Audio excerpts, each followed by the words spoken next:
Damien द्वारा दोबारा शिकार पर जाने का फैसला किए हुए 2 घंटे बीत चुके थे, लेकिन उसकी बेचैनी कम नहीं हुई थी। उसे ऐसा लग रहा था जैसे कोई उसे देख रहा हो, इसलिए उसकी सतर्कता चरम पर थी। डेमियन दूसरी मंजिल के एक अनछुए इलाके से गुजरा और अपने आसपास के वातावरण को ध्यान से देखता रहा। पूरे 2 घंटे चलने के दौरान उसे एक भी जानवर नहीं मिला। हालांकि इस तल पर ग्रे वुल्फ सबसे प्रमुख जीव थे, लेकिन अपनी यात्रा के दौरान उनका सामना कई छोटे और कमजोर जीवों से हुआ था, हालांकि वे भी कहीं नजर नहीं आ रहे थे। अचानक उन्होंने एक शाखा के टूटने की आवाज सुनी। ग्रर, उसके पीछे से उसे एक जानवर की दहाड़ सुनाई दी, लेकिन उसने कोई अचानक हरकत नहीं की। एक जानवर जो मेरी इंद्रियों को सचेत किए बिना मेरे पास आ सकता है। ये जानवर चाहे कितना भी ताकतवर क्यों ना हो, ये निश्चित रूप से उन भेड़ियों से बिल्कुल अलग स्तर का है जिनसे मैं लड़ता रहा हूं। डेमियन धीरे से मुड़ा। मुड़ते ही उसने एक ऐसा भेड़िया देखा जो इस तल पर पहले देखे गए किसी भी भेड़िए से बिल्कुल अलग था। वह लगभग 3 मीटर लंबा था और उसके भूरे फर पर जगह जगह काले धब्बे थे। उसके हर हरकत के साथ काली बिजली उसके शरीर से होकर गुजरती थी और उसके आसपास की जमीन को झुलसा देती थी। उसकी आभा इतनी दम घोंटने वाली थी कि डेमियन लगभग पूरी तरह से अपनी जगह पर जम गया था। भेड़िए ने डेमियन को ऐसे क्रोध और बुद्धिमत्ता से घूरा जो किसी अन्य भेड़िए में नहीं थी। जब वह अपने शिकार से लौटा तो उसने देखा कि उसके झुंड के कई युवा भेड़िए एक एक करके मारे जा रहे थे। उसका अपना एक साथी भी उनमें से एक था। क्रोधित होकर उसने उसका पीछा किया और उससे स्वयं भिड़ गया। डेमियन को नहीं पता था कि यह राक्षस किस स्तर का है, लेकिन वह जानता था कि अपनी वर्तमान शक्ति से वह इसका सामना नहीं कर सकता। क्या यही स्तर का अंतर है? भागने की तैयारी करते हुए उसने मन ही मन सोचा। डेमियन जानता था कि इस समय इस जानवर से मुंह मोड़ना मूर्खता होगी, इसलिए उसके पास केवल 2 ही विकल्प थे, बाएं या दाएं। युद्ध की तैयारी में जुटते हुए डेमियन ने जानवर को सतर्कता से देखा और अपना शरीर नीचे झुकाया। फिर वह दाएं मुड़ा और जितनी तेजी से हो सकता था भागा। लेकिन भेड़िया टस से मज नहीं हुआ, मानो अपने शिकार के साथ खेलना चाहता हो। जब डेमियन उससे काफी दूर चला गया तो भेड़िए ने एक जोरदार दहाड़ मारी और झपट्टा मारा। कुछ ही सेकंडों में वह डेमियन के पास पहुंच गया और इतनी तेजी से अपने पंजे आगे बढ़ाए कि डेमियन उसका मुकाबला नहीं कर सका। डेमियन को कुछ समझ आने से पहले ही उसके बाएं पैर में सुन्नपन आ गया और वह लड़खड़ाकर गिर पड़ा। भेड़िए ने ठीक उसकी एड़ी की नस काट दी थी। दर्द से कराहने की आवाज को दबाने के लिए अपने होठों को काटते हुए डेमियन टेलीपोर्ट होकर दूर जाने लगा। हालांकि चूंकि वह सही मानसिक स्थिति में नहीं था और सीधी रेखा में आगे बढ़ रहा था, इसलिए वह बच नहीं सका। हर बार जब डेमियन दूरी बनाने की कोशिश करता, भेड़िया तुरंत उसका पीछा कर लेता और भागते हुए डेमियन को और भी गहरे घाव देता। लेकिन जैसे ही वह एक कदम और आगे बढ़ा, उसे एहसास हुआ कि भेड़िए ने उसका पीछा करना बंद कर दिया है। जब उसने अपना सिर उठाया तो उसे चारों ओर अंधेरा ही अंधेरा दिखाई दिया। डेमियन हताशा से भर उठा।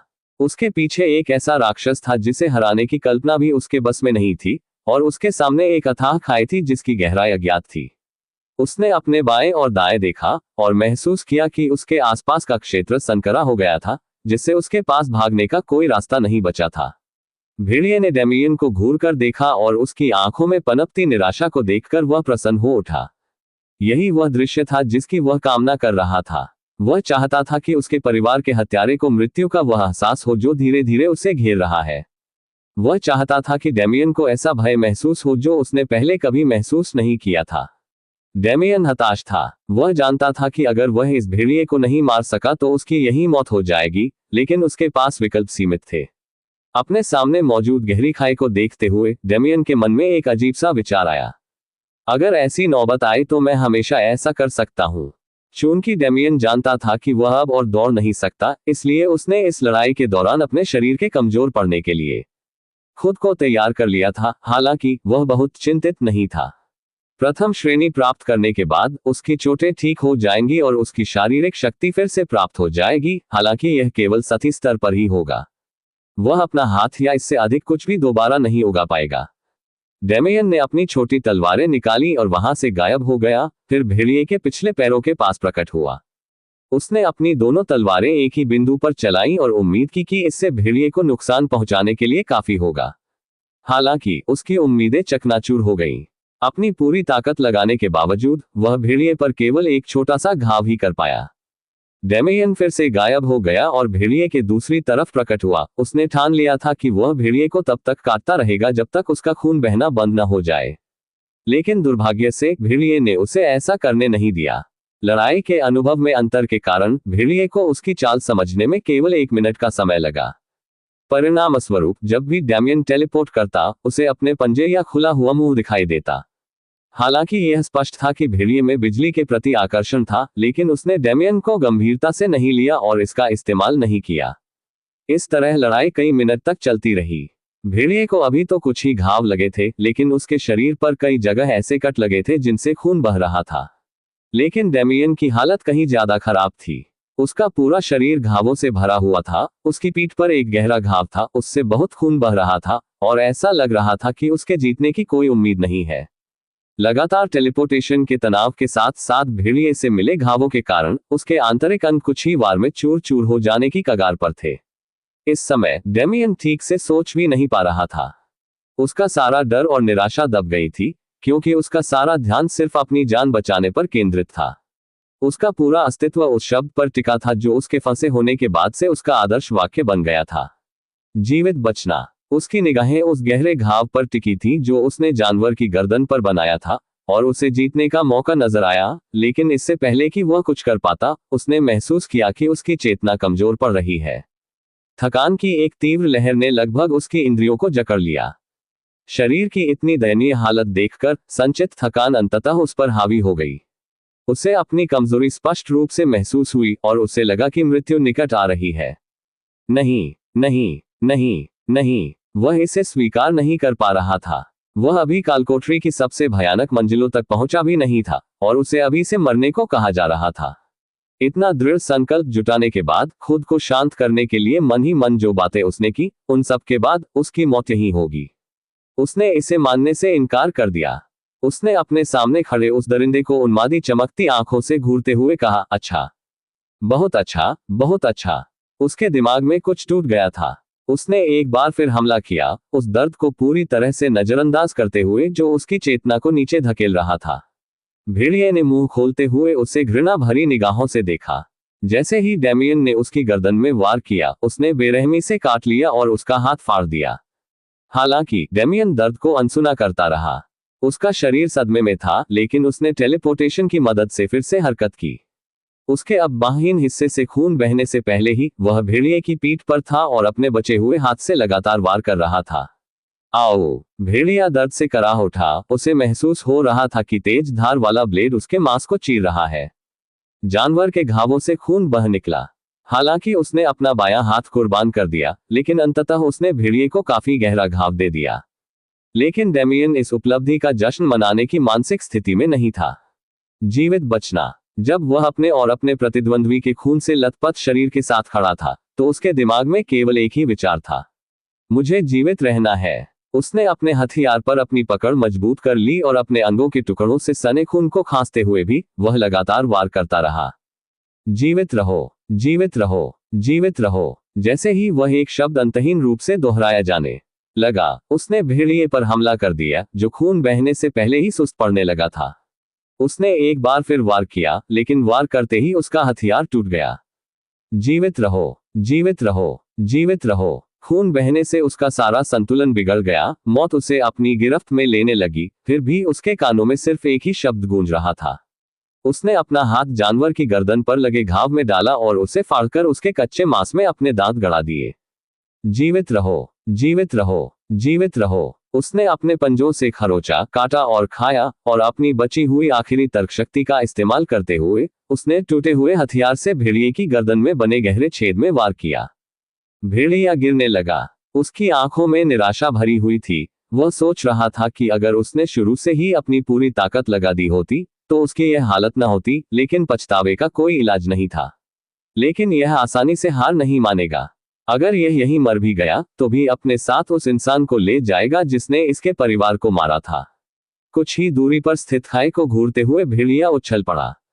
अपनी पूरी ताकत लगाकर छलांग लगाने के बाद भेड़िया मर गया। हालांकि डेमियन, जो अभी भी उसकी पीठ पर था, उसे इस बात का एहसास नहीं हुआ और न ही इस तथ्य का कि वह इस समय एक गहरी खाई में गिर रहा था।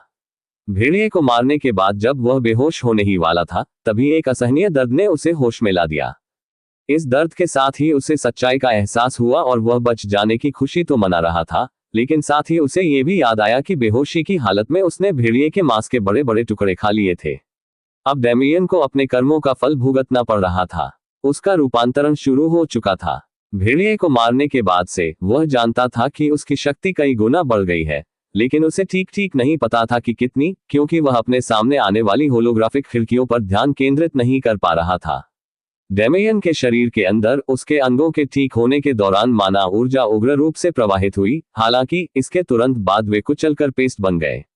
यह प्रक्रिया तब तक जारी रही जब तक कि उसे अपने वंश के उदय से प्राप्त सार तत्व ने उसके भीतर उग्र रूप से मौजूद भेड़िए के बिजली के गुण वाले माना से संघर्ष नहीं किया, जिससे उसके अंग झुलस गए।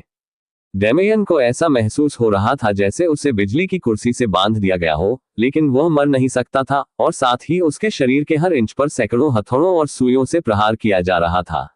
बिजली के तेज झटके से वह इतना लकवाग्रस्त हो गया कि दर्द से चीख भी नहीं सका। हालांकि इस प्रक्रिया का असर केवल उनके अंगों पर ही नहीं पड़ रहा था, बल्कि उनकी त्वचा, उनकी हड्डियां और यहां तक कि उनका खून भी परिष्कृत होने लगा था। इस सब के दौरान डेमियन होश में रहा। वह केवल अपने दर्द और अपने शरीर के बार बार मांस के थैले में बदलने और फिर से सामान्य स्थिति में लौटने की अनुभूति पर ही ध्यान केंद्रित कर पा रहा था। चारों ओर फैले अंतहीन अंधेरे को देखते हुए डेमियन को सचमुच लगा कि वह शायद नरक में चला गया है। उसका शरीर अभी भी भेड़िए के शव पर टिका हुआ था, लेकिन जैसे जैसे समय बीतता गया, उस शव के टुकड़े वाष्पीकृत होकर सार में परिवर्तित हो गए और डेमियन के शरीर में प्रवेश कर गए। अपने स्वामी की वर्तमान स्थिति को भांप पाते हुए उसका शून्य शरीर सक्रिय हो गया और आसपास के क्षेत्र में मौजूद हर प्रकार की ऊर्जा को भस्म कर लिया। हालांकि डेमियन इस बात से अनजान था और उसने ऊर्जा के प्रवाह को जानवरों की माना शक्ति की लहरों के रूप में माना, जो उसके लेवल अप के माध्यम से प्राप्त प्राकृतिक माना शक्ति के खिलाफ लड़ रही थी। सेकंड मिनटों में बदल गए जो डेमियन को घंटों की तरह महसूस हुए, और एक समय ऐसा आया जब वह गिरना बंद हो गया। उसका शरीर, जिसे इतनी ऊंचाई से गिरने पर मांस के पेस्ट में बदल जाना चाहिए था, वास्तव में फर्श पर गिरने पर एक छोटा सा गड्ढा बना दिया। फिर भी डेमियन अपनी जगह से नहीं हिला, क्योंकि उसका उत्परिवर्तन अभी भी जारी था।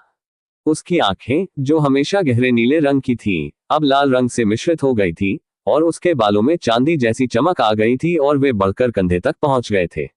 उसके नुकीले दांत भी तेज हो गए थे, जबकि उसका शरीर, जो अब तक दुबला पतला था, उसमें कुछ मांसपेशियां उभरने लगी थी। सबसे बड़ा बदलाव उनके पैरों में हुआ। बाहरी तौर पर उनके पैरों में केवल कुछ मांसपेशियां बढ़ी और वे उनके शरीर के बाकी हिस्सों के साथ सम्मिलित रहे, लेकिन उनकी आंतरिक संरचना पूरी तरह से बदल गई। शरीर की प्रत्येक मांसपेशी, हड्डी, टेंडन और स्नायु बंधन को इस तरह से व्यवस्थित किया गया था कि गति व्यर्थ न हो और गति को प्राथमिकता दी जाए।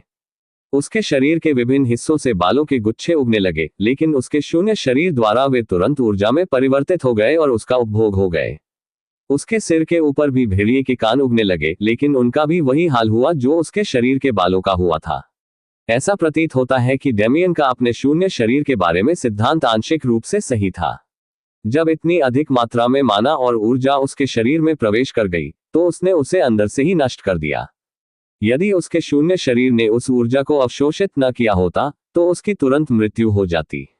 इसी वजह से वह मजबूत हो सका, और जो भी अतिरिक्त ऊर्जा उत्पन्न होती थी, वह उसके शरीर के लिए ऊर्जा में परिवर्तित हो जाती थी।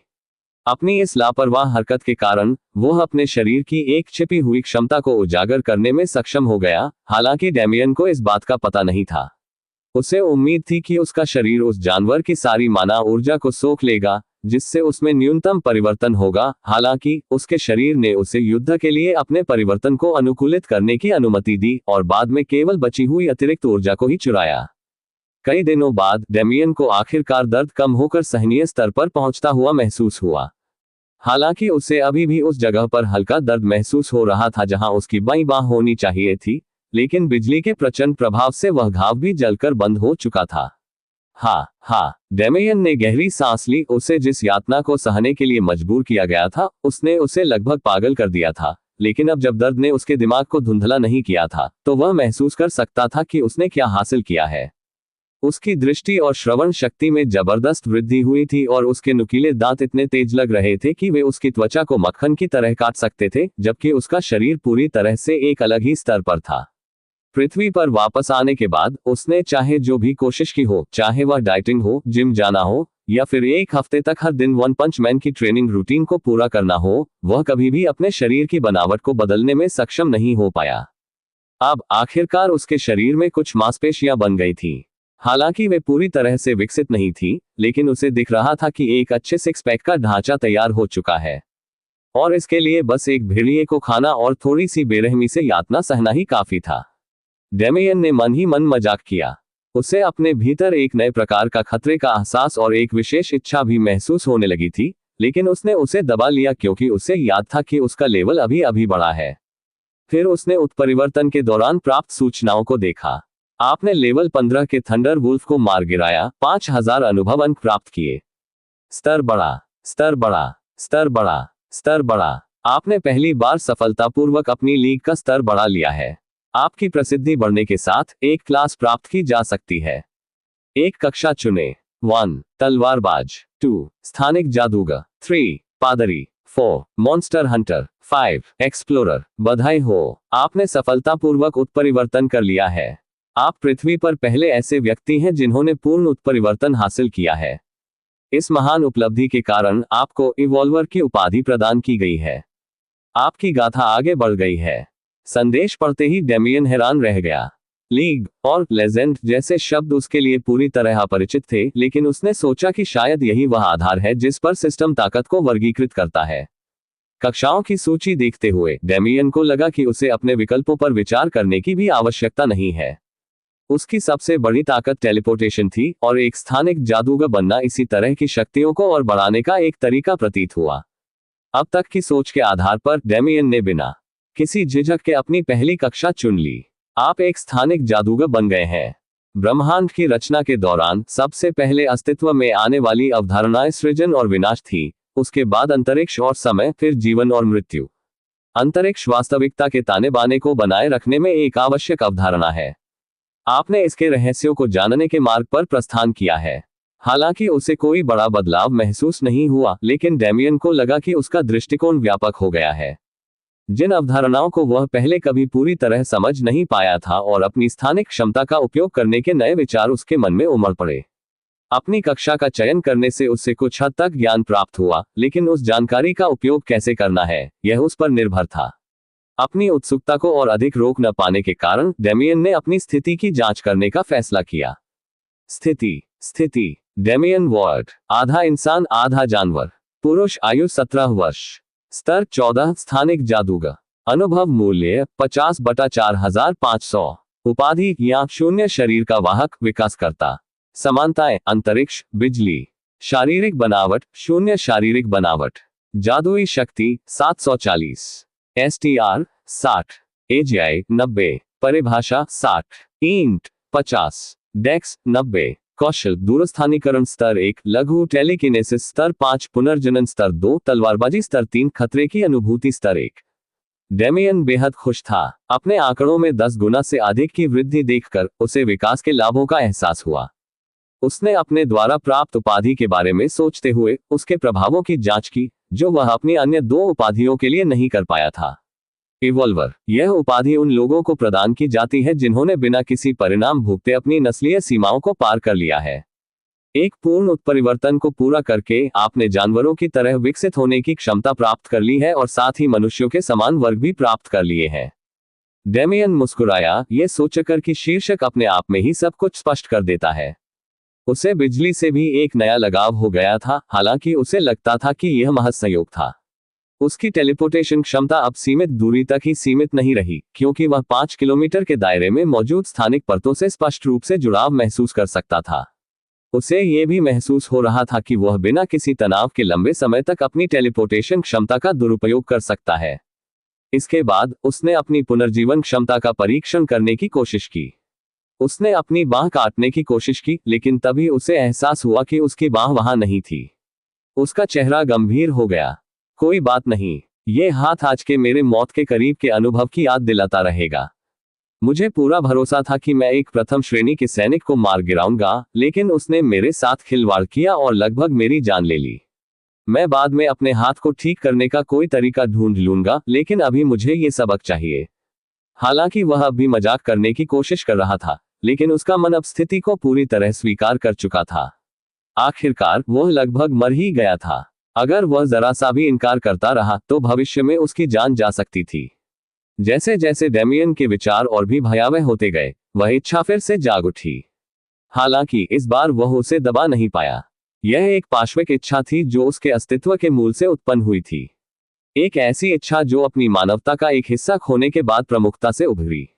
यह एक ऐसी इच्छा है जो उन सभी जानवरों में पाई जाती है जो इस व्यवस्था के तहत और भी मजबूत होते जाते हैं।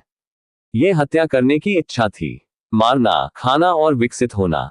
खून। उस विशाल गुफा की दरारों से भरी पत्थर की सतहें लाल रंग से रंग रही थी और चारों ओर दुर्गंध फैलने लगी थी। इस सतह पर मौजूद अधिकांश जानवर हर दिशा में भाग रहे थे, इस उम्मीद में कि उन्हें उस शिकारी से मुक्ति मिल जाएगी जो उन सभी का पीछा कर रहा था। बेशक उनमें से अधिकतर ने पहले तो पलटवार करने का फैसला किया। आखिरकार एक जानवर की स्वाभाविक प्रवृत्ति मारना, खाना और विकसित होना होती है, लेकिन जिस जानवर से उनका सामना हो रहा था वह बहुत ही खूंखार था। लड़ने की कोशिश करने वाला हर जानवर या तो टुकड़े टुकड़े हो गया, बिजली गिरने से जलकर राख हो गया, या उसके शरीर के अंग रहस्यमय तरीके से क्षत विक्षत हो गए। यह सिलसिला 3 मंजिलों तक चलता रहा, लेकिन शिकारी अभी भी भूखा नहीं था। जब भी उसे कोई जीव दिखाई देता, वह उसे मारने के लिए आगे बढ़ता। जब भी उसे थकान महसूस होती, वह जानवरों को चीर फाड़ कर कच्चा ही खा जाता। जब भी उसे प्यास लगती, वह उनका खून पीकर अपनी ऊर्जा बनाए रखता। इसे किसी भी चीज की परवाह नहीं थी, यहां तक कि अपनी सेहत की भी नहीं, क्योंकि इसका एकमात्र उद्देश्य मृत्यु लाना था। इसके अलावा अगर कोई जानवर इसे घायल भी कर देता तो वह जानवर तुरंत ठीक हो जाता। 10 से 20 स्तर की ताकत वाले जानवरों में इसका मुकाबला करने की कोई क्षमता नहीं थी। उस तल पर मूल रूप से रहने वाले विभिन्न जीव इतने बुद्धिमान थे कि वे जानते थे कि वे अकेले जीवित नहीं रह सकते, इसलिए उन्होंने मिलकर हमला किया। 30 जीवों के एक समूह ने मिलकर एक जीव को घेर लिया, लेकिन असल में डर उस 30 जीवों के समूह को ही सता रहा था। जिस राक्षस का वे सामना कर रहे थे, उसके काले बालों की घनी लंटें थी जिनमें चांदी की धारियां थीं, उसकी आंखें गहरे नीलम और रक्त लाल रंग का मिश्रण थी, जो येन यांग पैटर्न में घूम रही थी, और उसका 2 पैरों वाला शरीर समय बीतने के साथ साथ अधिक से अधिक मांसपेशियों से भरा हुआ था। यह जानवर स्वाभाविक रूप से डेमियन था। अंधकार में डूबते ही डेमियन का मन अपनी भावनाओं पर नियंत्रण खो बैठा और अनजाने में ही उसका पशुवत स्वभाव हावी हो गया। अपनी इस नई पशुवत प्रवृत्ति पर कोई नियंत्रण न होने के कारण वह विक्षिप्त हो गया और जो भी उसके सामने आया उसे मारने लगा। तब से अनगिनत समय बीत चुका था और डेमियन 3 और मंजिलें नीचे उतर चुका था। यदि कोई प्रत्यक्षदर्शी उन 3 मंजिलों पर बचे हुए मंजर को देखता तो उसे केवल खून का एक अंतहीन सागर और क्षत विक्षत शव ही दिखाई देते। जो भी जानवर उसकी पकड़ से बच निकलता, वह या तो जमीन में उसकी पहुंच से कहीं ज्यादा गहराई तक सुरंग खोद लेता या फिर निचली मंजिलों में भाग जाता। हालांकि बाद वाले समूह के अधिकांश जानवर अंततः उसी के हाथों मारे जाते।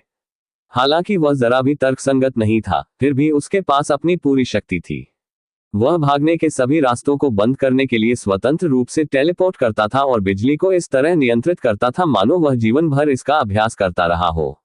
उसने मारा, खाया और तब तक विकसित होता रहा जब तक कि जिस तल पर वह था उसका कोई उपयोग नहीं रह गया, फिर वह नीचे उतरकर अपना काम जारी रखता था। इतने समय बीत जाने के बाद भी उनमें अपनी तर्कसंगतता वापस पाने के कोई संकेत नहीं दिखे। उसे घेरने वाले दरिंदों के समूह ने भयंकर आक्रमण किया, क्योंकि वे जानते थे कि उनकी जान पहले ही जा चुकी है। उनकी एकमात्र आशा उसे अपने साथ मार गिराने की थी। लेकिन डेमियन, विशेषकर अपनी तर्कसंगत बुद्धि के बिना किसी भी कीमत पर जीवित रहने के लिए दृढ़ संकल्पित था। मृत्यु के करीब पहुंचने के अनुभव के बाद ये भावना उसकी मानसिकता के मूल में मजबूती से समा गई। उन राक्षसों के झुंड में से जिनमें मौलिक शक्तियों का वास था, उन्होंने हमला करने के लिए यही क्षण चुना। आग के गोले, बर्फ और मिट्टी के नुकीले टुकड़े और यहां तक कि हवा के बल्ले भी उसकी ओर टूट पड़े। हालांकि यह सब व्यर्थ था। डेमियन अपनी मूल स्थिति से गायब हो चुका था और ज्वार के किनारे प्रकट हुआ। उसकी मुद्रा झुकी हुई थी और उसके नाखून लंबे होकर पंजे जैसे हो गए थे। उसने एक जानवर पर झपट्टा मारा और सीधे उसका दिल निकालकर एक तरफ फेंक दिया। फिर उसने अपना वध जारी रखा। उसके शरीर के चारों ओर काली बिजली दौड़ रही थी, जिससे उसकी गति 3 गुना बढ़ गई और वह एक जानवर से दूसरे जानवर पर झपटने लगा। उसकी हरकतें पूरी तरह से आदिम थीं, लेकिन खून के बवंडर में कुशलता से आगे बढ़ते हुए वे विचित्र रूप से सुंदर लग रही थी। वह जहां से भी गुजरा, जानवरों के कटे फटे अंग और शरीर के टुकड़े हवा में उड़ने लगे। शुरुआत में 30 जानवरों का समूह कुछ ही मिनटों में आधा रह गया। डेमियन को आसानी से अपने हमलों से बचते देख उन जानवरों ने प्राकृतिक आक्रमणों को छोड़ दिया और उसे थकाने के लिए अपनी शारीरिक शक्ति का इस्तेमाल करने लगे। उनके पंजे, खुर और नाखून लगातार उसके शरीर पर पड़ते रहे, जिससे अनगिनत घाव हो गए, लेकिन इससे कोई फर्क नहीं पड़ा। अपने आसपास केवल अपने जैसे ही शक्तिशाली जीवों के होने के कारण डेमियन लगभग अजेय था। उसकी पुनर्जीवन क्षमता निष्क्रिय रूप से उसकी हर चोट को ठीक कर रही थी, जिससे उसके शरीर पर एक भी निशान नहीं बचा था। कुछ ही मिनटों बाद डेमियन ने अपने आसपास के हर जानवर को बुरी तरह घायल कर दिया, यहाँ तक कि उन जानवरों को भी जो उस पर हताशा से हमला करने वाले जानवरों के झुंड का हिस्सा नहीं थे। उसने सूखी जमीन पर बिखरे हुए मांस के टुकड़ों और अंगों के हिस्सों पर एक नजर डाली और गुस्से में फुफकारते हुए अगली मंजिल की ओर बढ़ गया। जानवरों का मांस खाने से लगातार विकास के एक निश्चित स्तर तक पहुंचने के बाद डेमियन में एक प्रकार की छठी इंद्री विकसित हो गई थी, जिससे वह जान पाता था कि किसी जानवर का मांस और रक्त उसके लिए फायदेमंद होगा या नहीं। यही कारण था कि अपनी उन्मादी अवस्था में भी डेमियन कभी भी एक ही तल पर अधिक देर तक नहीं रुकता था। दूसरी मंजिल पर लगभग मौत के मुंह से वापस आया डेमियन वर्तमान में मौजूद डेमियन के सामने कहीं भी खड़ा नहीं हो सकता था। अपने शरीर को मजबूत बनाने की अचूक विधि और स्थानिक क्षमता से संबंधित प्रथम श्रेणी की उपलब्धि प्राप्त करने के बाद उसकी पूरी क्षमता अंततः उजागर हो गई। पहले उल्लेख किया गया था कि शरीर की सीमाओं के बिना डेमियन का मानना था कि उसकी प्रतिभा एलेना और जिन के बराबर होगी, लेकिन वह पूरी तरह से गलत था। उनकी प्रतिभा उन दोनों से कहीं अधिक थी और उनकी स्थानिक क्षमता सबसे दुर्लभ तत्वों में से एक थी। अब जब वे विकास और वर्ग उन्नति के माध्यम से शक्ति प्राप्त करने के लिए दो अलग अलग शक्ति प्रणालियों का अनुसरण कर सकते थे, तो उनकी विकास दर उन्हें सर्वोच्च प्रतिभा का दर्जा दिलाएगी। हालांकि डेमियन को इसकी कोई परवाह नहीं थी। वह लगातार मारता, खाता और विकसित होता रहा और कालकोठरी में नीचे उतरते हुए समय समय पर अपने स्तर भी बढ़ाता रहा। डेमियन की चेतना इस समय खून से लथपथ एक दुनिया में फंसी हुई थी। जब उसकी पशुवत प्रवृत्ति हावी हुई तो वह अचानक यहाँ प्रकट हो गया। उसे कुछ भी समझ नहीं आ रहा था कि क्या हो रहा है। जब उसने हिलने की कोशिश की तो उसे एहसास हुआ कि उसका शरीर अर्धमूर्त है और मानो अस्तित्व से मिट रहा है। हालांकि वह इस दुनिया में अकेला नहीं था, क्योंकि जल्द ही उसे एक विशालकाय भेड़िया दिखाई दिया जिसे उसने कुछ ही मिनट पहले मारा था। जब दोनों के बीच एक और भीषण लड़ाई शुरू हुई तो भेड़िए ने उस पर हमला कर दिया, लेकिन जैसे ही डेमियन ने उस भेड़िए को मारने में कामयाबी हासिल की, जो अपने जीवित समकक्ष की तुलना में बहुत कमजोर था, उसके चारों ओर और भी अधिक जानवर प्रकट होने लगे। इस प्रकार डेमियन एक अंतहीन लड़ाई में फंसा हुआ था। हर बार जब वह किसी जानवर को मारता तो दूसरा जानवर लगातार प्रकट होता रहता। उसे केवल कुछ समय के लिए 1 या 2 घंटे की राहत मिलती थी, जब उसका शरीर नीचे की मंजिल पर उतर रहा होता था। इस चक्र के जारी रहने से वह धीरे धीरे अपना मानसिक संतुलन खोने लगा था। डेमियन को इस बात का बिल्कुल भी अंदाजा नहीं था, जिसके पास इस अंतहीन राक्षसी लहर से बचने के अलावा किसी और चीज के बारे में सोचने की कोई गुंजाइश नहीं थी, कि ये दुनिया उसकी चेतना के सागर के समान थी। हर बार जब वह किसी जानवर को खाता और खुद को और विकसित करता, तो उसकी पशुवत प्रवृत्ति बढ़ती जाती। प्रकट होने वाला हर जानवर इसी इच्छा का एक रूप था। रक्तलोक में डेमियन की लड़ाई जीवन रक्षा की नहीं, बल्कि मानसिक संतुलन बनाए रखने की थी। अगर वह इन दरिंदों के हाथों मारा जाता तो वह हमेशा के लिए केवल अपनी पशुवत प्रवृत्ति पर ही निर्भर रहता। एक इंसान के रूप में उसके विचार और भावनाएं समाप्त हो जाती। इस प्रकार डेमियन एक साथ 2 कभी न खत्म होने वाली लड़ाइयां लड़ता रहा। एक का लक्ष्य विकास और शक्ति प्राप्त करना था और दूसरी का लक्ष्य अपनी इच्छा शक्ति को बनाए रखना था। इसी तरह समय बीतता गया और डेमियन ने 2 और मंजिलें पार कर ली। अपने चारों ओर खून से सनी दीवारों की परवाह किए बिना वह अगली मंजिल की ओर बढ़ता रहा। लेकिन ये तल बाकी तलों से अलग था। अब तक उसने जितने भी विशाल गुफा जैसे तल देखे थे, उनसे बिल्कुल अलग यह तल लगभग एक शहर के आकार का था। इसकी दीवारें चिकनी थीं और उन पर लकड़ी के गट्ठों को जलाकर बनाई गई आदिम मशालें जल रही थीं। उसके सामने उजाड़ पत्थर की इमारतें नहीं थीं जिन पर इक्का दुक्का पेड़ पौधे उगते हों, बल्कि एक कच्चा पक्का गांव था। गुफा के तल पर कुछ निशान थे जो सड़कों का संकेत देते प्रतीत होते थे, और सड़क के किनारे बेतरतीब ढंग से मिट्टी और पत्थरों से बनी छोटी छोटी झोपड़ियां और कुटियाएं बनी हुई थीं।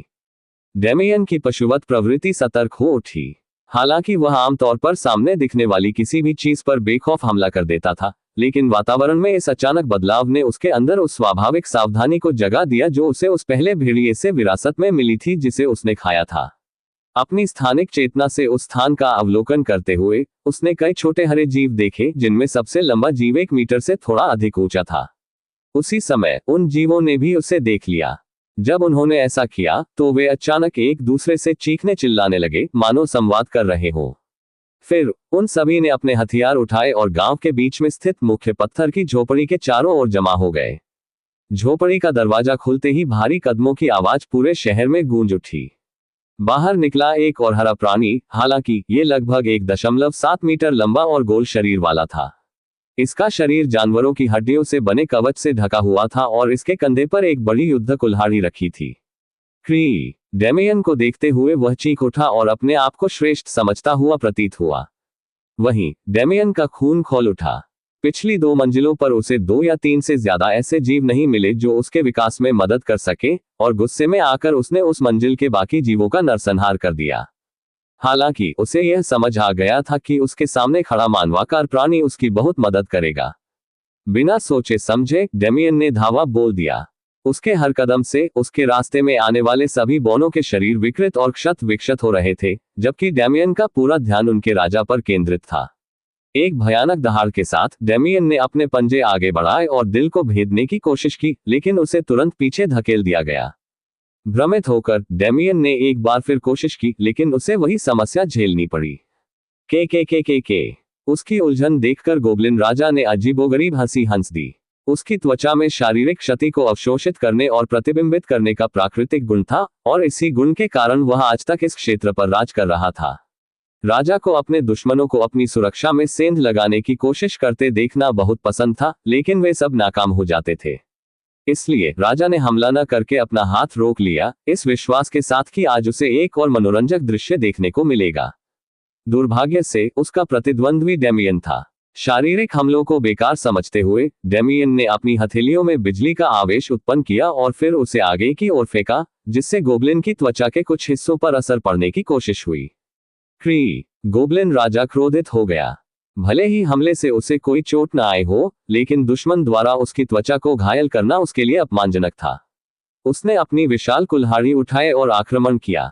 गोब्लिन ने अपनी कुल्हाड़ी डेमियन पर पूरी ताकत से चलाई, लेकिन डेमियन तुरंत टेलीपोर्ट करके उसके रास्ते से हट गया। गोब्लिन के पीछे प्रकट होकर उसने उसका सिर पकड़ा और उसकी खोपड़ी में बिजली का झटका दिया। हालांकि इस हमले से उसे कोई नुकसान नहीं हुआ, लेकिन गोब्लिन एक पल के लिए लकवाग्रस्त हो गया। इस मौके का फायदा उठाते हुए डेमियन ने गोब्लिन की बाह पकड़ी और अंतरिक्ष को विकृत करते हुए दबाव का उपयोग करके बाह को पेस्ट के थैले में बदल दिया। दर्द से कराहते हुए गोब्लिन दहाड़ा। उसने इतना दर्द पहले कभी महसूस नहीं किया था, क्योंकि आमतौर पर जब वार उसकी त्वचा पर लगता था तो उसका असर खत्म हो जाता था और वह सोचने समझने की क्षमता खो बैठा था।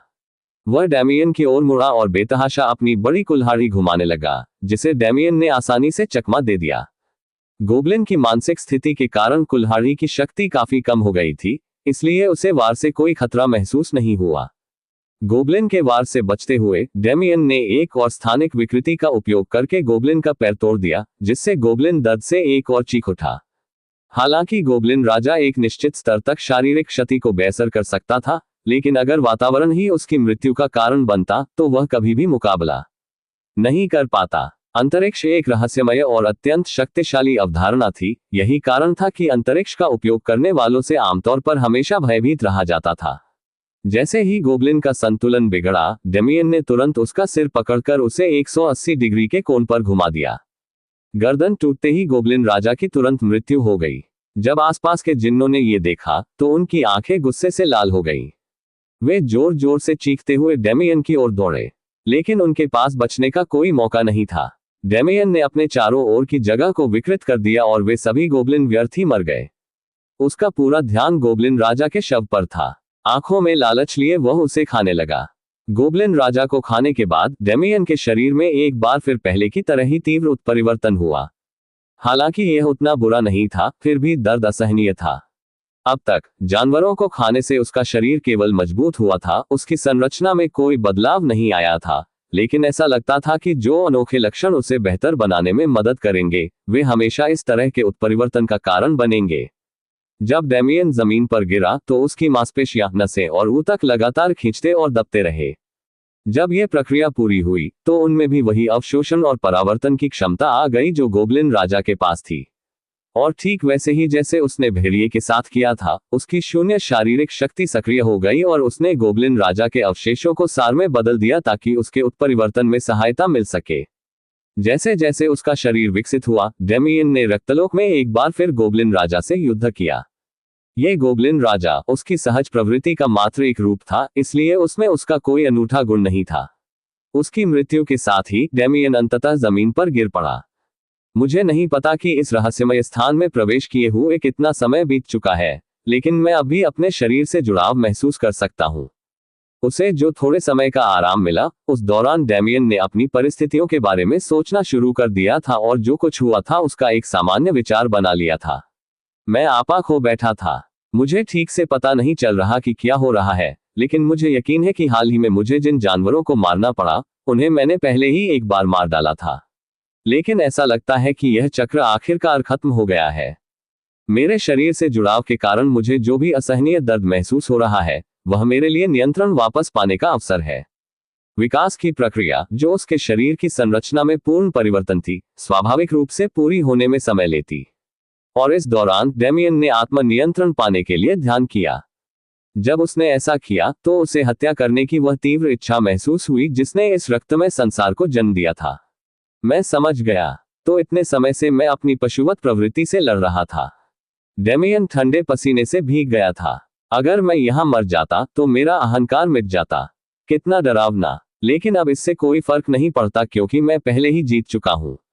डेमियन की आंखें अचानक खुल गईं। मैंने इस सहज प्रवृत्ति पर काबू पा लिया है।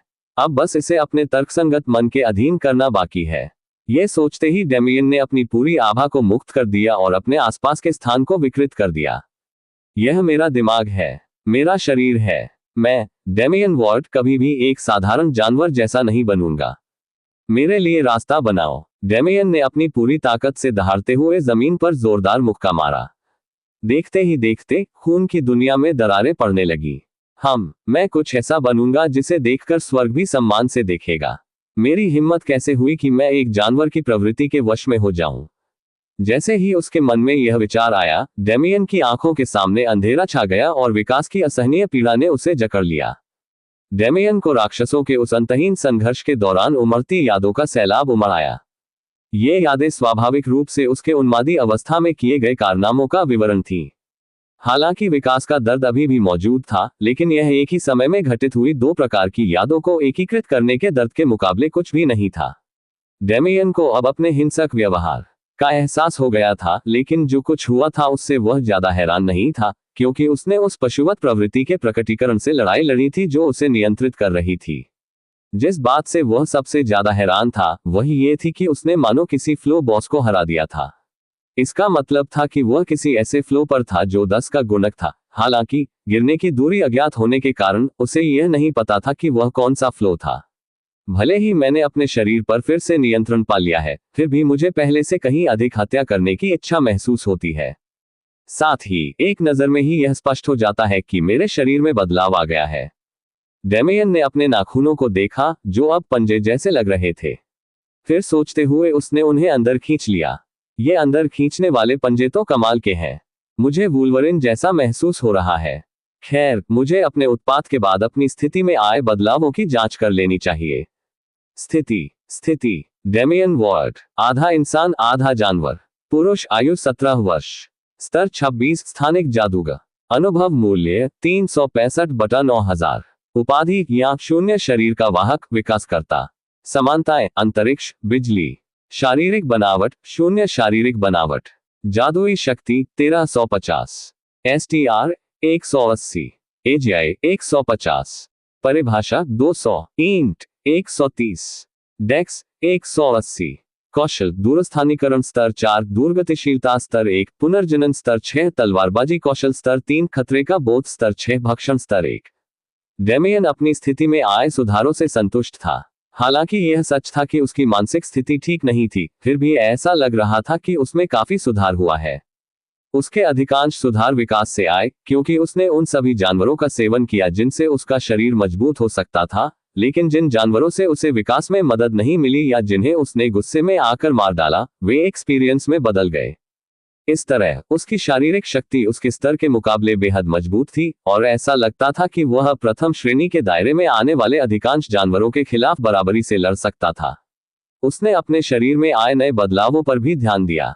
उसके पेट की मांसपेशियां अब पूरी तरह से विकसित हो चुकी थी और उसका शरीर व्यायाम से बना हुआ नहीं बल्कि तराशा हुआ लग रहा था। उसकी लंबाई भी 1.9 मीटर बढ़ गई थी। अगर उसका एक हाथ न होता तो उसका शरीर एकदम परफेक्ट होता।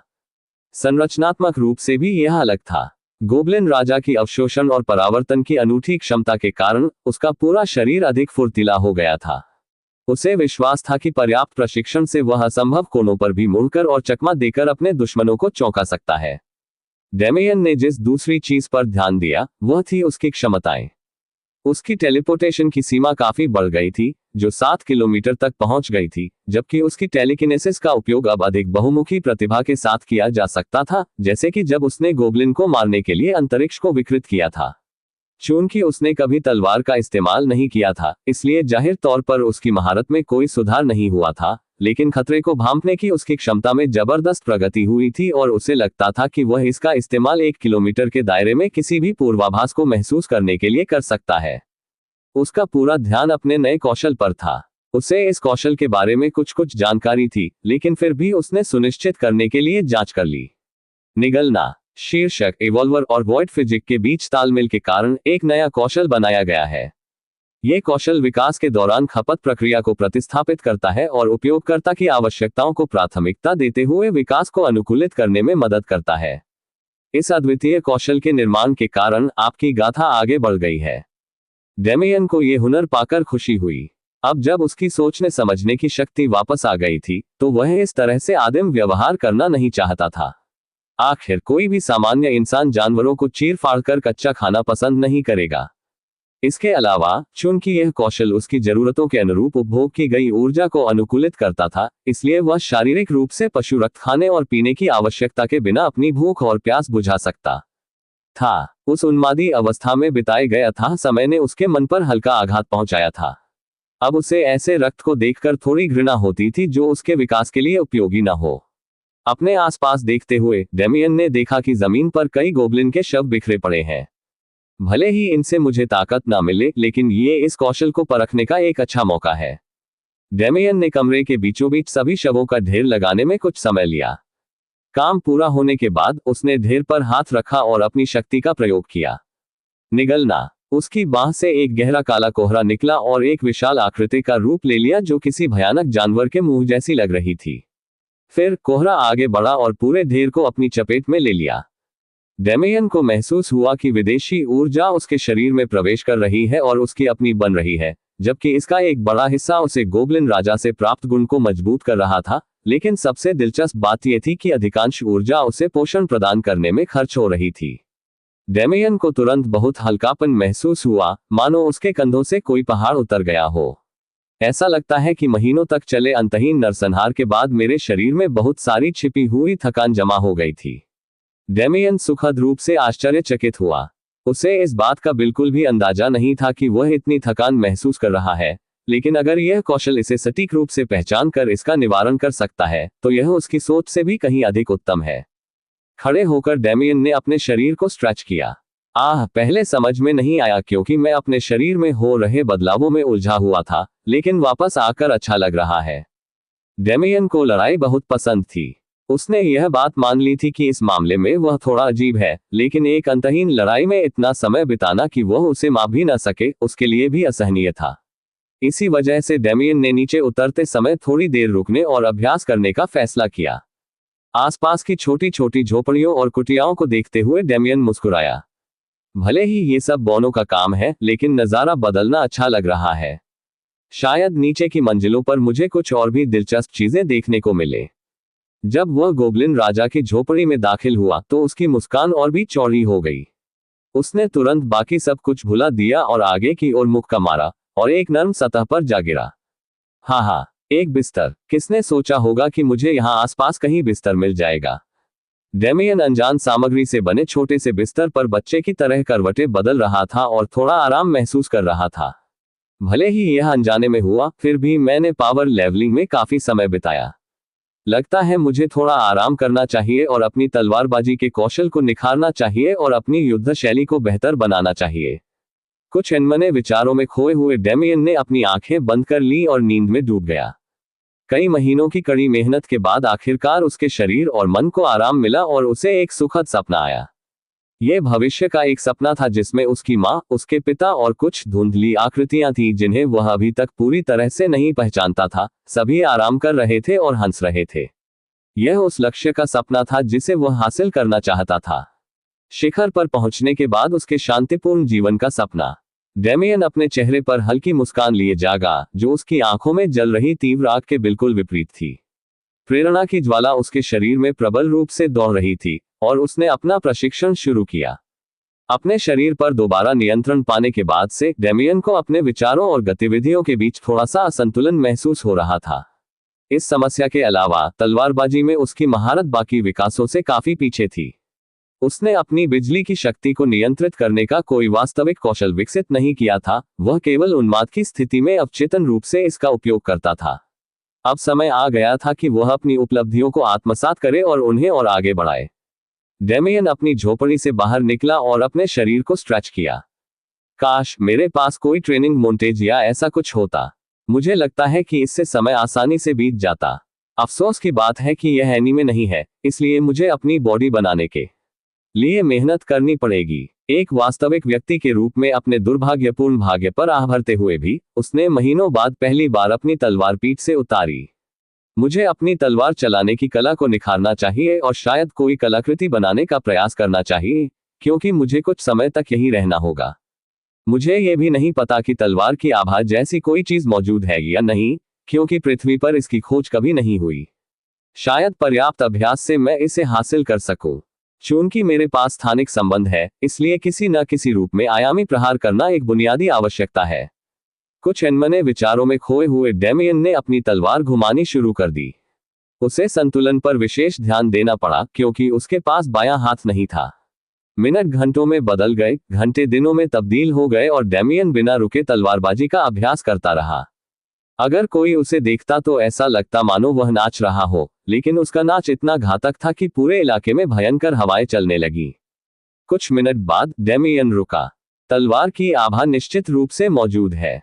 जैसे जैसे मैं अपनी तलवार को निपुण बना रहा हूं, मुझे अपने भीतर कुछ अलौकिक शक्ति का विकास महसूस हो रहा है। जैसे जैसे डेमियन अभ्यास करता रहा, उसे अपने शरीर के चारों ओर एक तीव्र आभा बढ़ती हुई महसूस होने लगी, जिससे उसका पूरा व्यक्तित्व तलवारबाजी के अनुरूप ढलने लगा। तलवारबाजी में उनकी महारत अभी छठे स्तर पर ही पहुंची थी कि उन्हें यह अनुभूति हो रही थी, इसलिए उन्होंने सोचा कि 10वें स्तर पर पहुंचने के बाद उनकी तलवार की आभा पूर्ण हो जाएगी। डेमियन को लगा कि तलवारबाजी में उसकी प्रगति रुक गई है, इसलिए उसने बिजली की शक्ति का अभ्यास करना शुरू कर दिया। हालांकि उसके पास अपनी स्थानिक क्षमता का उपयोग करने के कई विचार थे, लेकिन उनमें से अधिकतर आक्रामक होने के बजाय सहायक थे। उसे लगा कि उसके कई विचारों का उपयोग केवल द्वितीय या शायद तृतीय श्रेणी में ही किया जा सकता है। अपनी बिजली को बुलाकर वह उसके उपयोग पर विचार करने लगा। मेरी काली बिजली गति से ज्यादा शक्ति पर केंद्रित है। हालांकि यह मेरी गति बढ़ा सकती है, लेकिन मैंने इसके लिए तरीका पहले ही खोज लिया है। फिलहाल इसे आंतरिक रूप से प्रवाहित करना ही काफी है। मैं इसे अपने हथियार में भी समाहित कर सकता हूं, जिससे उसकी भेदन क्षमता और क्षति क्षमता बढ़ जाएगी। अब उसे ऐसे हमलों की जरूरत थी जिनमें वह अपनी बिजली का इस्तेमाल बाहरी रूप से कर सके, इसलिए डेमियन ने पृथ्वी पर देखे गए विभिन्न एनीमे, लाइट नॉवेल और पौराणिक कथाओं पर विचार करना शुरू कर दिया। आखिरकार, भले ही वे काल्पनिक थे, लेखकों और रचनाकारों ने हमलों की व्यवहारिकता पर काम करने में काफी समय लगाया ताकि उनके पाठक इसे बहुत अवास्तविक होने की शिकायत न करें। डेमियन की आंखें चमक उठी जब उसके मन में एक विचार आया। बीम हथियार। बीम हथियार तो सबको पसंद है, तो चलो यही करते हैं। डेमियन ने अपना हाथ आगे बढ़ाया और अपनी हथेली में बिजली की ऊर्जा एकत्रित करने लगा। उसने बिजली को यथासंभव संकुचित करने पर ध्यान केंद्रित किया, जब तक कि उसे यह महसूस नहीं हुआ कि अगर वह ऐसा करता रहा तो वह फट जाएगी। फिर उसने उसे आगे की ओर छोड़ दिया। धमाका। डेमियन 10 मीटर पीछे की ओर जा गिरा। फिर उसने खुद को संभाला। पता चला कि उसने बीम अटैक नहीं, बल्कि एक बम बना दिया था। बिजली छोड़ने के बाद उसने बेसबॉल का आकार और रूप ले लिया और आगे की ओर उड़ते हुए गुफा की दीवार से टकराए और विस्फोट हो गया। विस्फोट इतना जोरदार था कि डेमियन पीछे की ओर धकेल दिया गया, हालांकि वह विस्फोट के केंद्र से अपेक्षाकृत दूर था। उसे वह तो नहीं मिला जो वह चाहता था, लेकिन उसे कुछ उपयोगी चीज जरूर मिल गई। धत्तेरे की, लगता है इस समय मैं बाहरी तौर पर बिजली को नियंत्रित करने में बिल्कुल बेकार हूं। मुझे बाद में और अभ्यास करना होगा, लेकिन मैं यहां ज्यादा समय बर्बाद नहीं करना चाहता। मेरी सबसे बड़ी प्राथमिकता सतह पर पहुंचना और फिर पृथ्वी तक पहुंचने का रास्ता खोजना है। पिछले कई महीनों के संघर्ष की भीषण तीव्रता के कारण वह अपना मूल लक्ष्य लगभग भूल ही गया था। उसके लिए जीवित रहना सबसे महत्वपूर्ण चीजों में से एक बन गया था। अब जब उसने थोड़ा आराम कर लिया था, तो उसे एक बार फिर अपनी मां की याद आई जिसे वह धरती पर छोड़कर आया था, और उस बदले की याद आई जिसे उसे अभी पूरा करना था। बदला लेने के ख्याल से उसका दिमाग लाल होने लगा। मारो, मारो, मारो, ये शब्द उसके दिमाग में बार बार गूंजता रहा, जब तक कि वह मजबूर होकर अपने पैर में चाकू नहीं मार बैठा। उसके पैर पर लगे घाव से खून बह रहा था और धीरे धीरे उसका दिमाग साफ होने लगा। डेमियन ने व्यंग्य भरी मुस्कान दी। भले ही मैंने अपने ऊपर नियंत्रण पा लिया है, लेकिन पशुवत प्रवृत्ति मेरे लिए कोई नई बात नहीं है। उत्परिवर्तन के बाद यह मेरा एक अभिन्न अंग बन गई है। अगर मैं अपनी भावनाओं पर काबू नहीं रखूंगा तो बहुत संभावना है कि मैं फिर से बेकाबू हो जाऊंगा। भविष्य के बारे में सोचते हुए डेमियन ने आह भरी, लेकिन वह आगे बढ़ने के लिए दृढ़ संकल्पित था। जिस तरह मैं अपनी बिजली और स्थानिक क्षमताओं को नियंत्रित करना सीखता हूं, जिस तरह मैं अपने शरीर को नियंत्रित करना और अपनी गतिविधियों को निखारना सीखता हूं, मुझे बस अपनी सहज प्रवृत्ति को नियंत्रित करना सीखना है और बेलगाम नहीं होना है। जब वह पूरी तरह से शांत हो गया, तो डेमियन ने अपनी तलवार अपने पैर से निकाल ली और उसे ठीक होने दिया। अब आगे बढ़ने का समय है। और इस तरह डेमियन अगली मंजिल पर उतर गया। ठीक वैसे ही जैसे वह उन्माद की अवस्था में करता था, डेमियन जानवरों का पीछा करके उन्हें मारता था ताकि वह अपनी शक्ति बढ़ा सके, और जब उसे लगता था कि कोई जानवर उसके शरीर को मजबूत बनाने में मदद कर सकता है, तो वह उसे खा जाता था। उन्होंने अगले 5 मंजिलों तक इसी दिनचर्या को जारी रखा। हालांकि पहले के विपरीत, वह अपनी गतिविधियों के प्रति सचेत थे और न केवल अपने स्तर और शरीर को बेहतर बनाने के लिए, बल्कि अपनी तकनीकों को भी बेहतर बनाने के लिए लगातार काम कर रहे थे। तलवारबाजी में उसकी महारत का स्तर 8 हो गया, उसकी टेलीपोर्टेशन क्षमता का स्तर 1 बढ़ गया, और उसकी टेलीकिनेसिस को अब मुश्किल से ही टेलीकिनेसिस कहा जा सकता था। जैसे जैसे इसका स्तर बढ़ता गया, ये साधारण टेलीकिनेसिस की बजाय स्थानिक नियंत्रण जैसा होता गया, जिससे वह अपनी इच्छा के अनुसार अंतरिक्ष को मोड़ने और उसमें अधिक स्वतंत्रता से हेरफेर करने में सक्षम हो गया। इसके अलावा डेमियन अब अपनी भूख मिटाने के लिए हर जानवर को नहीं मार रहा था। वह केवल तब तक मारता जब तक उसे कोई लाभ न हो और फिर चला जाता। अब जब वह होश में आ गया था, तो वह ये सुनिश्चित करना चाहता था कि वह पहले से भी अधिक क्रूर न हो जाए। आखिरकार वह हमेशा के लिए लाशों से घिरे रहने की योजना नहीं बना रहा है। अगर वह समाज में ठीक से घुलमिलकर सिर ऊंचा करके पृथ्वी पर लौटना चाहता है, तो उसे अपनी बची खुची मानवता को बचाए रखना होगा। अब जब डेमियन निचली मंजिलों पर था, तो जानवरों की बुद्धि का स्तर बढ़ने के साथ साथ वे और भी अधिक बुद्धिमान होते जा रहे थे। अब वह किसी भी क्षण आराम नहीं कर सकता था और न ही अपनी सतर्कता कम कर सकता था। जैसे ही वह ऐसा करता, उस पर विभिन्न जानवरों द्वारा छुपकर हमला कर दिया जाता, जो उसे ताकतवर होने के कारण एक खजाना समझते थे। साथ ही वह अपने उत्पात के दौरान जितनी तेजी से आगे बढ़ सकता था, उतनी तेजी से अब वह फर्श भी साफ नहीं कर पाता था। हालांकि नीचे उतरने का समय पूरी तरह से उसी के हाथ में था, लेकिन नीचे उतरने से पहले वह हमेशा ये सुनिश्चित करता था कि वह अपने वर्तमान तल पर सबसे शक्तिशाली प्राणी हो। उसे किसी भी स्थिति के लिए तैयार रहना आवश्यक था। और इसी तरह डेमियन ने अपनी दिनचर्या जारी रखी। वो मारता, खाता और अपना स्तर बढ़ाकर विकसित होता रहा। वह अब कभी सोता नहीं था और अपनी थकान को पूरी तरह से अपनी खाने की क्षमता से प्राप्त ऊर्जा से दूर करता था। जैसे जैसे वह आगे बढ़ता गया, एक अजीब सी आशंका जागने लगी। आमतौर पर जब भी उससे यह आशंका होती थी, तो यह अशुभ संकेत होता था, जैसे कि जब वह कालकोठरी में फंसा हुआ था या जब उसे मृत्यु के करीब का अनुभव हुआ था। लेकिन इस बार मामला अलग था। इस बार उसकी अंतरात्मा उसे बता रही थी कि उसके लिए एक अवसर इंतजार कर रहा है। लगभग 1 महीना और बीत गया। फिलहाल डेमियन ने 4 और मंजिलें पार कर ली थी और वह अगले बॉस रूम की ओर बढ़ रहा था। हालांकि उसे शक था कि उसे कोई परेशानी होगी, क्योंकि नीचे उतरने से पहले उसने काफी तैयारी कर ली थी। जैसे जैसे वह अगली मंजिल की ओर जाने वाली ढलान से नीचे उतरता गया, वह नीचे जाते समय अपने सामने दिख रहे वातावरण पर विचार करने लगा। आश्चर्यजनक रूप से कालकोठरी के सबसे सुनसान इलाके ऊपरी मंजिलें हैं। जानवरों के जीवित रहने का एकमात्र तरीका एक दूसरे को खाना और विकसित होना है। हालांकि जैसे जैसे मैं नीचे आता जाता हूं, आसपास अधिक वनस्पति दिखाई देने लगती है। अगर ऐसा है तो शायद निचली मंजिलों पर भी ऐसे क्षेत्र हों जहां राक्षसों ने मृत्यु और अस्तित्व की उस भूमि के बजाय एक स्थिर पारिस्थितिकी तंत्र का निर्माण किया हो, जिसकी मुझे आदत हो गई है। पिछली 9 मंजिलों को पार करते हुए उसने देखा कि वहां तरह तरह के पौधे और घास बढ़ती जा रही थी। सबसे हाल ही की मंजिल पर तो एक पेड़ भी था। उसने सोचा कि अगली 20 मंजिलों के भीतर शायद उसे सालों बाद पहली बार कोई जंगल देखने को मिल जाए। कुछ अनमने विचारों में खोए हुए डेमियन अगली मंजिल पर पहुंच गया। पिछली मंजिल पर उसने जो गोब्लिन गांव देखा था, उसके विपरीत यह मंजिल घोर अंधेरे में डूबी हुई थी।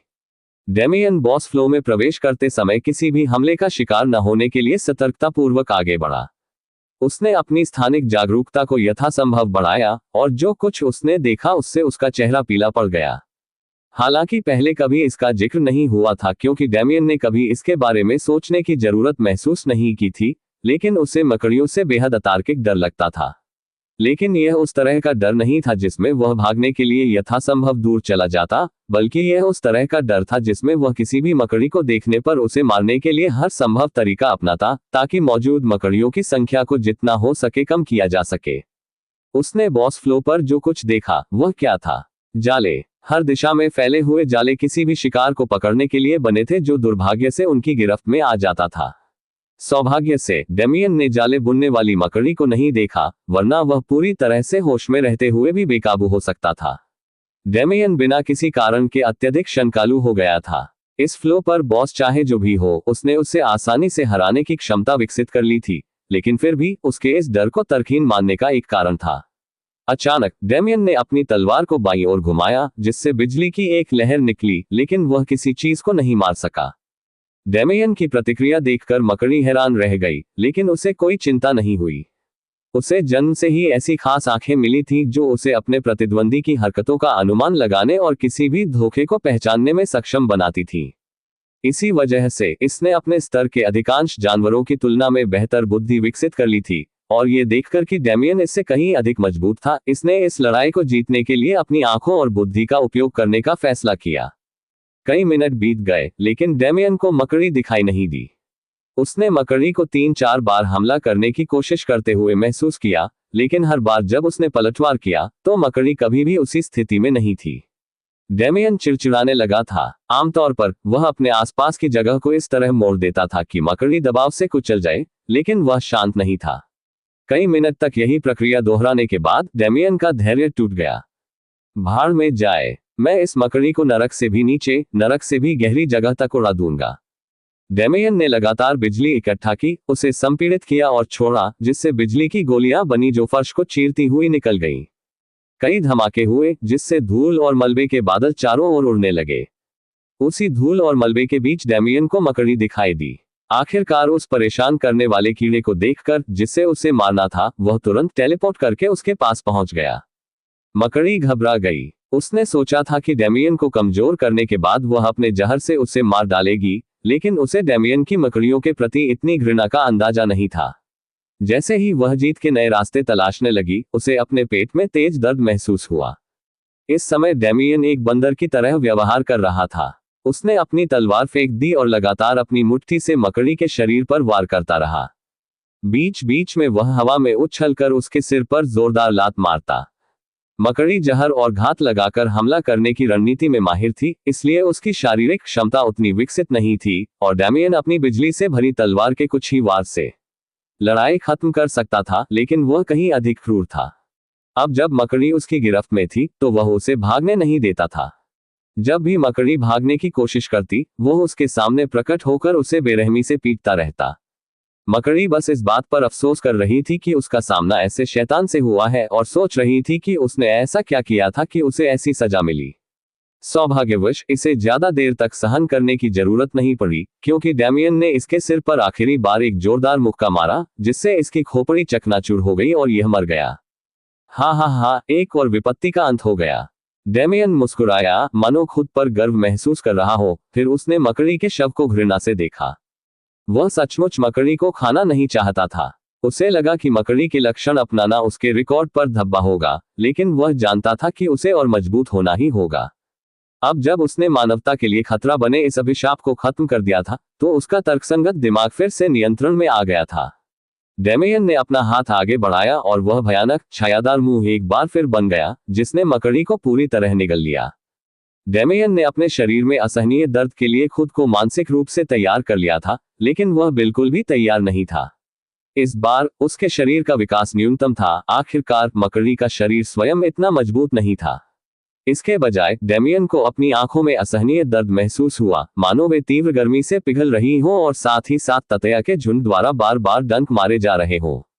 कालकोठरी में बिताए समय के दौरान उसे जिस असहनीय पीड़ा को सहना पड़ा था, उसे देखते हुए डेमियन ने कभी उम्मीद नहीं की थी कि वह फिर से ऐसी स्थिति में पहुंच जाएगा जिसे वह सहन नहीं कर पाएगा, लेकिन वास्तविकता ने उसे गलत साबित कर दिया।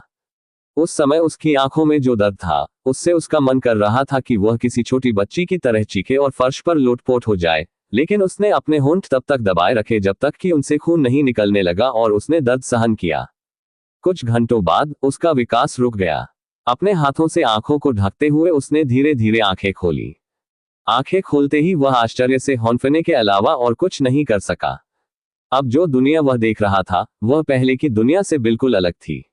वह घोर अंधकार, जो लगभग अथाह गहराई जैसा लगता था, अब कोई समस्या नहीं थी, और वह सब कुछ ऐसे देख सकता था मानो दिन का उजाला हो। इसका महत्व कम नहीं आंका जा सकता था। जब से वह फंसा था, डेमियन को केवल इसलिए स्पष्ट रूप से दिखाई दे रहा था क्योंकि उसकी आंखें वातावरण के अनुकूल हो गई थी और उसके पहले उत्परिवर्तन के कारण उसकी इंद्रियां तेज हो गई थी, लेकिन फिर भी उसे जो वातावरण दिखाई दे रहा था वह उदास और अंधेरा था। अब उसके आसपास की गुफा की हर छोटी बड़ी चीज साफ दिखाई दे रही थी। पीली भूरी गुफा की दीवारों में पड़ी हर दरार, उसके पिछले उत्पात से उड़ी धूल का हर कण, छत और जमीन पर चिपके हर छोटे छोटे पौधे, सब कुछ इतना साफ था मानो वह उन्हें सूक्ष्मदर्शी से देख रहा हो। ये तो सिर्फ सतही पहलू थे। जब डेमियन ने अपना हाथ हिलाया, तो उसे अपने आसपास के अंतरिक्ष में भौतिक तरंगें उठती हुई दिखाई दी। वे स्थानिक परतें जिन्हें वह पहले केवल ध्यान या एकाग्रता के दौरान ही महसूस कर पाता था, अब स्पष्ट रूप से दिखाई देने लगी। इससे भी अधिक आश्चर्यजनक बात यह थी कि वातावरण में बहुरंगी प्रकाश की लकीरें छाई हुई थीं। गुफा की दीवारों और छतों से पीली रोशनी निकल रही थी, हवा में हरे रंग की हल्की सी झलक दिखाई दे रही थी, और फर्श पर बिखरे मलबे में बैंगनी रंग के धब्बे दिखाई दे रहे थे। बैंगनी रंग के ये धब्बे वही बिजली की ऊर्जा है जो मैंने पहले इस जगह पर बमबारी करते समय छोड़ी थी। डेमियन को एहसास हुआ, तो ये पृथ्वी होनी चाहिए, और यह हवा। हाँ, ये तो कमाल है। हालांकि डेमियन को इससे पहले भी कई विशेष चीजें मिल चुकी थीं, लेकिन उसे लगता था कि ये आंखें अब तक का उसका सबसे उपयोगी विकास थी। अचानक एक होलोग्राफिक विंडो दिखाई दी, जिससे वह अपनी तल्लीनता से बाहर आ गया। उपयोगकर्ता को सर्वदृष्टि वाली आंखें नामक गुण प्राप्त हुआ है। सर्वदृष्टि वाली आंखें उपयोगकर्ता के भीतर सुप्त गुण से मेल खाती है। विशेषता: सर्वदृष्टि वाली आंखें सुप्त विशेषता के साथ पूर्ण प्रतिध्वनि स्थापित कर चुकी है।